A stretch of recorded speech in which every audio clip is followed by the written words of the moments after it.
You just touched upon a slight issue that's come up with specifically the English subject. Can you elaborate a bit more about that? Yes, well, I think it's fair to say that we've been taken a little by surprise, and I don't think that's a good thing. I think exam boards and the government owe it to education and to parents to give lead-in time when they're going to up their boundaries and make things harder for a child to get the top results. And it has made a difference between our A star to C in maths and A star to C in English. And the English results are slightly down on last year, but there's still 66% A star to C, which is very good, you know, but on the other hand, we expected to get over 70%. And we use a board called Aqua, and there has been a hue and cry over the last day when all the head teachers start communicating with each other about what's happening with the grade boundaries, and it's fundamentally affected foundation entries where children were D-C borderlines,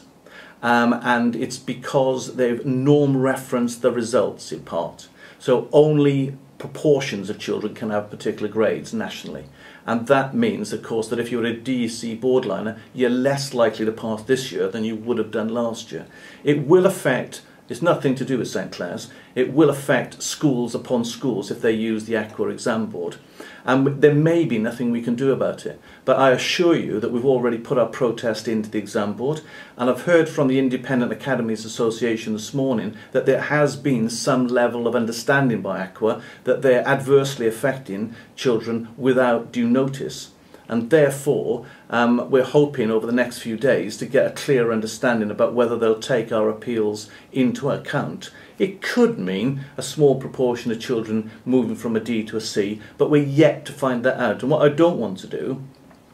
is put too much support into that idea in case it doesn't change anybody's grades. But there is no doubt that we're in a transformational stage, and the current government are determined to make sure that academic results provide an academic rigour. In one way, I've got no opposition to that idea, but it does affect children who 2 years ago would have got a C in English and today potentially don't, and that for them will be disappointing, particularly as they work so hard to do the very best they can, and I want the government to do the very best they can for the children and at least give us longer lead-in times so we can make people aware of these things rather than an exam board